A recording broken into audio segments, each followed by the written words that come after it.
Good evening, everyone. I'm sure each one of us have heard this multiple times at the start of every Toastmaster meeting when the SAA comes up and speaks about mission of Toastmasters, and it goes as like this.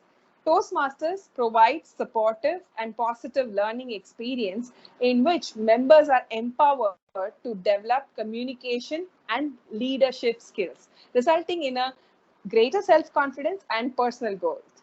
Now, while we understand how leadership styles are structured in the Pathways program, depending on what pathways you choose, did you know that every role defined in the Toastmaster meeting also provides immense learning on leadership? So, this is the topic for today's Panchtantra talks. And to talk about it, we have with us DTM Rajeev Nambiar, famously known for his leadership sessions in Toastmasters fraternity.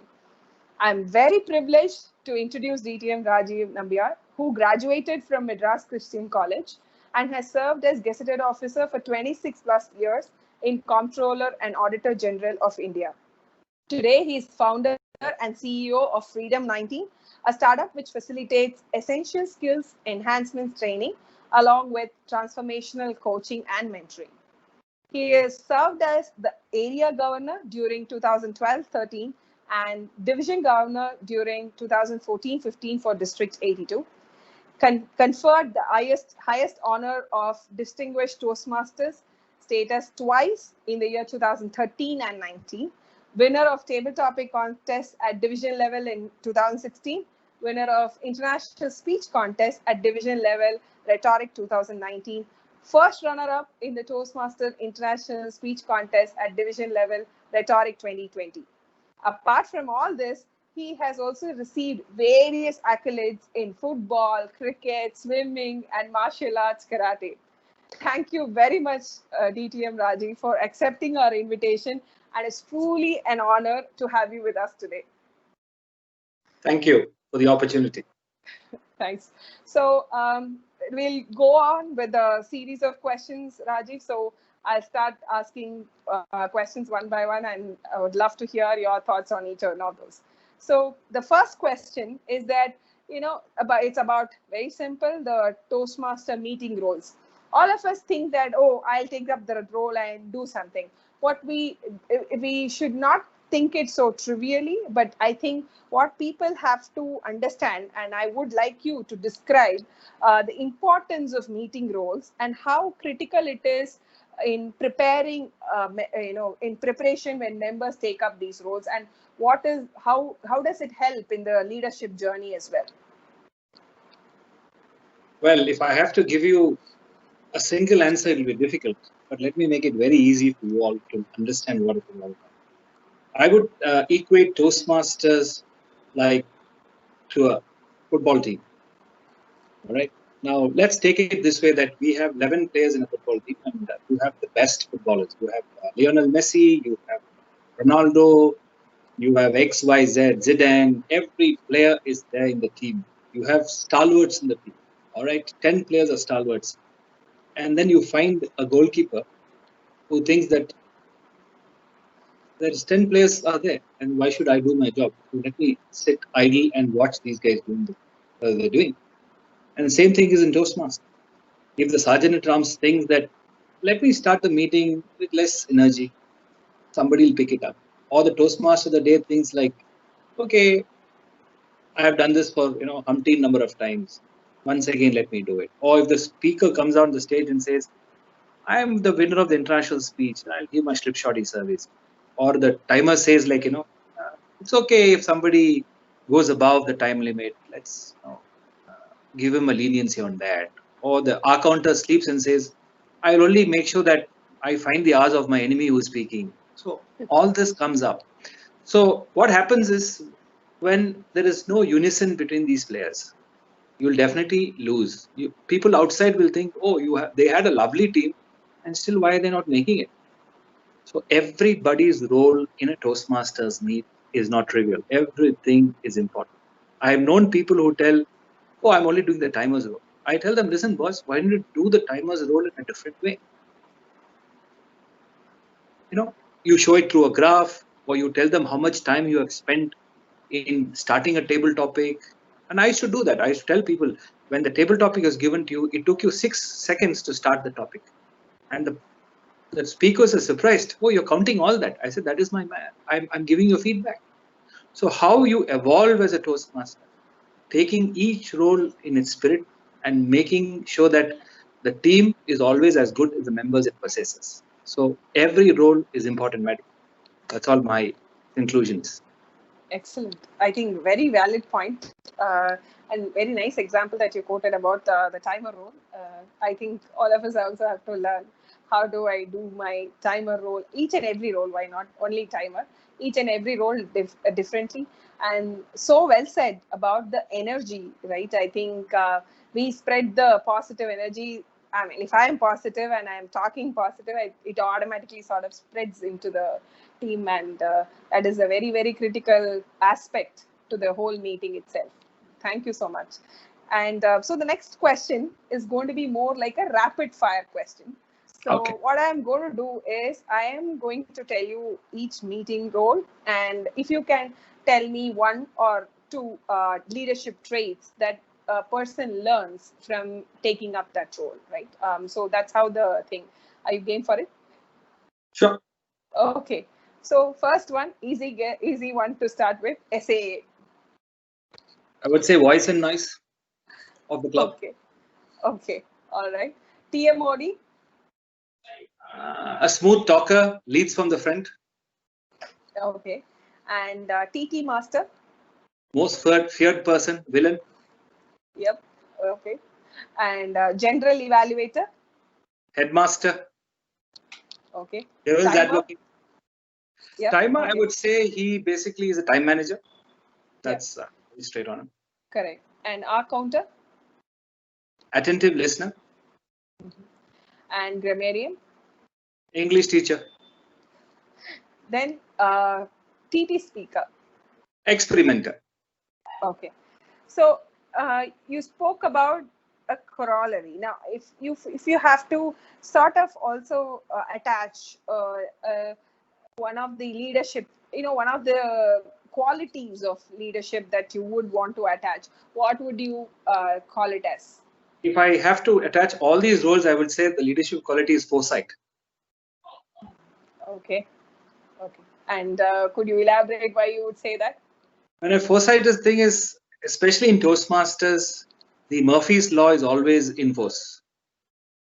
So you should always have a plan B as a Sergeant at Arms or a Toastmaster of the day. So that foresight should always be there, that not that it's going to fail, but in case it happens, let's not panic. There is a plan B, let's go for it. So that foresight and the thought process should always be there as a leader. Great. Or for example, as a TT speaker, an experienced TT speaker like me goes on stage and there is a topic which is given to me and I have not understood it well. Now, what do I do? Right? Do I speak to my strengths or just make sure that, okay, I did not understand it? Tell the table topics master that, no, I've not understood your topic, but as a Toastmaster, I will complete 2.5 minutes. So he's an experimenter there. Right, right.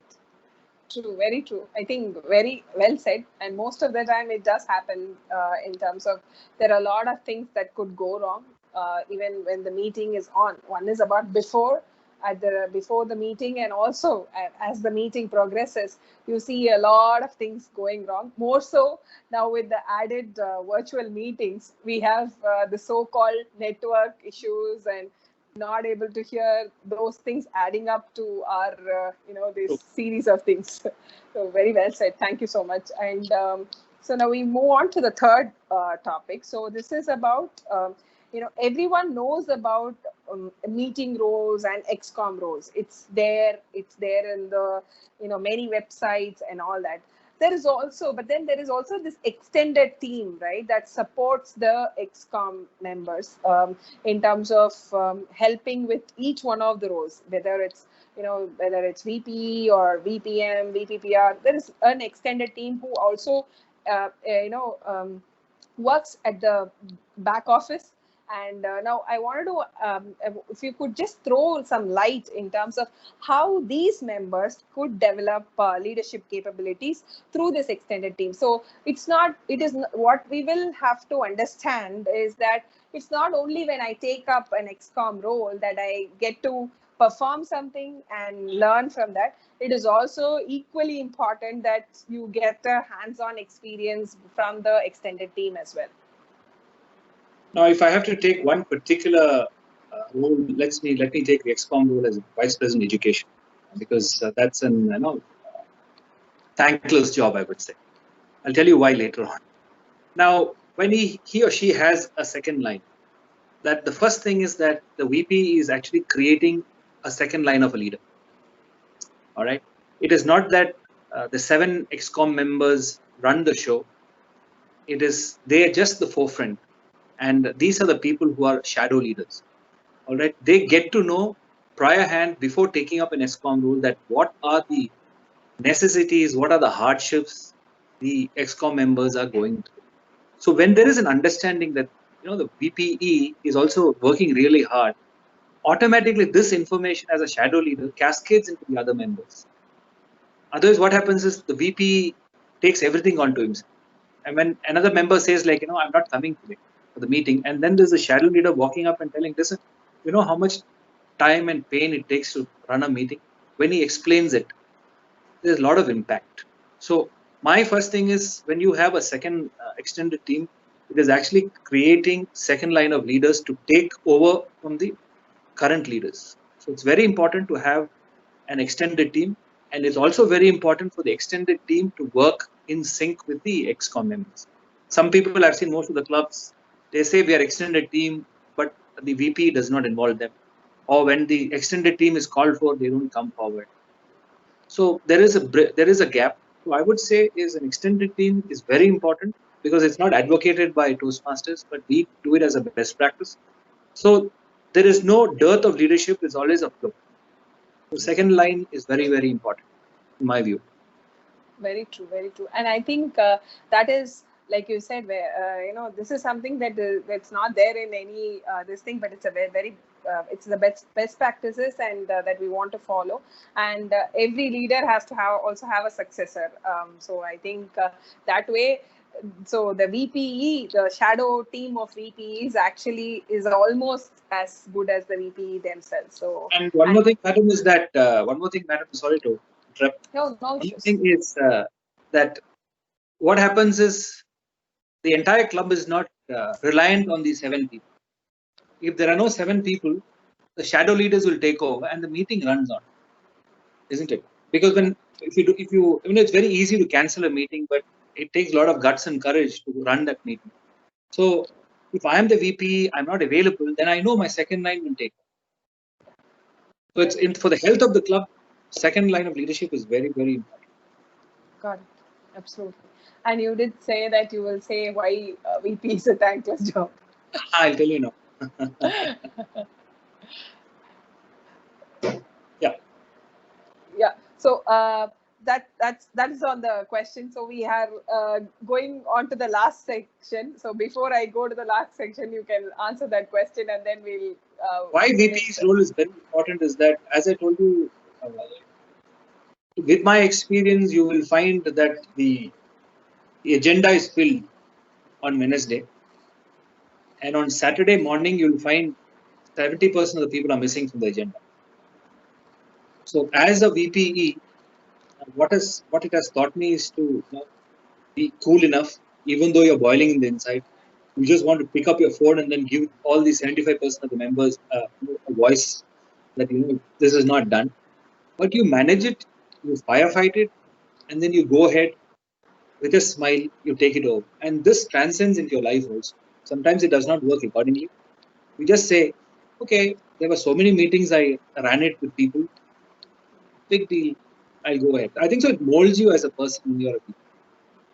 Absolutely. Because I've not seen a single VP who says that the job is fantastic. Yes, very true. I always say, the moment I became president, I'm the happiest guy.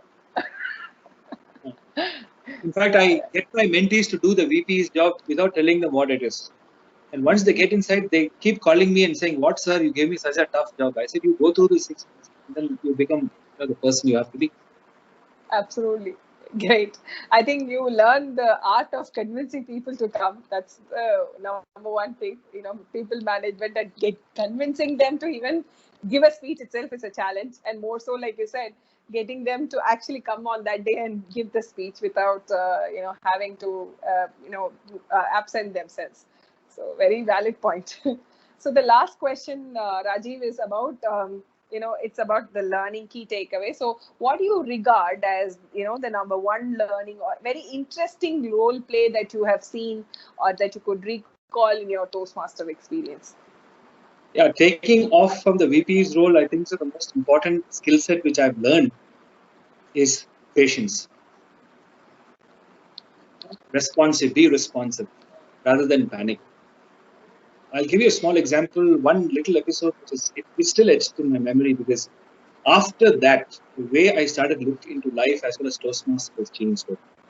It was in 2011 when I was the president of the club. I just moved from being from the VP to the president of the club, and we had the entire agenda filled. My vice president education, who succeeded me as a president, Toastmaster Krishnan Chidambaram, I came in just 5 or 10 minutes, 10 minutes before the meeting started. It was on a Saturday. And I entered and I saw Krishnan's face. He's already rosy. He became even more rosy. I asked him what happened, and I found there were only 6 wordsmiths members. My club was wordsmiths, and 6 members in the thing, and there were around 12 guests. So we had 18. There were 6 members and 12 guests from outside. Being a community club, I found all new faces, and I asked Krishnan what happened. He said, speakers backed out, evaluators backed out, TMODs backed out. We don't know what to do. I'm scared. What do I do?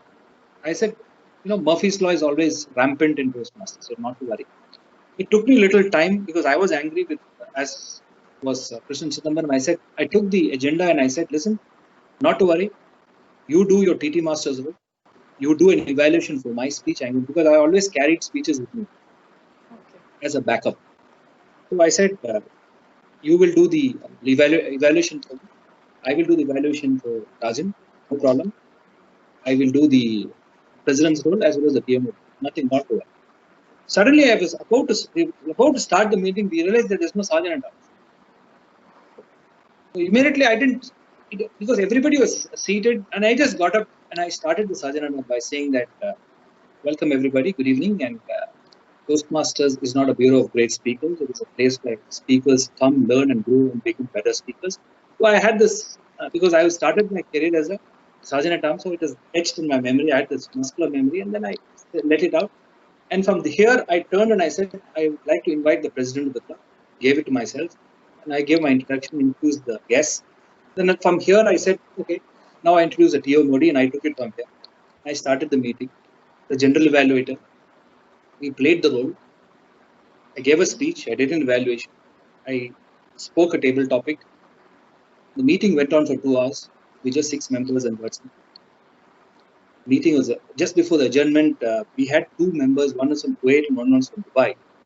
The Kuwaiti guy got up, Indian guy got up and said, "This is not Toastmasters. I get to see Rajeev Nambiar doing all the roles, and he's also getting all the gifts. I got all the 3 prizes: best speaker, best evaluator, best tabletop." I couldn't, evade from that. I said, "You're the person. You're the people who voted for me." He said, "No, this is not the way Toastmasters is done." And he gave me a critical evaluation, which pained me a little. But what was kept for the later was the icing on the cake. Was this Dubai person got up and said, "I've never seen a person so committed as this team. You as a skipper of the team, with 6 members, you gave us a 2-hour session. Hats off to you, sir." I think so. You need a big round of applause. And I think that brought down what the criticism is all about. That day, I realized that when you are patient, when you're responsive, when you're proactive, Murphy's Law can't do anything to you. That's my greatest learning in Toastmasters. That is why even today, being the district chief judge, I get a lot of calls about clarifications. This judge is missing, that judge is missing. I said, relax. Take it easily. 12th hour, the judges are missing. Don't worry. You have the data bank. Go ahead, find them. Nothing to worry. Just push it 30 minutes. Patience is something which I learned through Toastmasters. Excellent. I think very brilliant example that you quoted about your experience. I think all of us have to learn that, and it obviously comes with experience. And Toastmaster itself is an enough experience, and every meeting will give that experience, and we'll have to learn to be patient. One is about patience, and also not lose the this, and that's a very important quality for a leader, right? And Basically, it is about why are you there on the Toastmasters floor? Are you here to find the atmosphere is not conducive to yourself, or the environment is not conducive, or you have an atmosphere, you have a environment, you're going to make it conducive to yourself. So either way, you can either flip this way or you can flip that way. So the decision is solely yours. So basically, what I would say is, as a Toastmaster, whether I've succeeded or whether I failed, I have done it on my own terms and conditions. Yeah, well said. Very well said. I think that's a very important aspect also. It's in my hands, and I should not lose that frame of mind, trying to go overboard. Oh my God, what's going to happen? And I don't think this is a brilliant example that you have quoted. I think that itself is an enough learning for us to take home, to say what is it that that meeting roles teach us, and how important it is for us to take up those roles to develop ourselves also. Thanks a lot, Rajeev. And to end, I would like to take your feedback in terms of Tantra talks, because it's a very new initiative. We thought we'll also hear from you about that.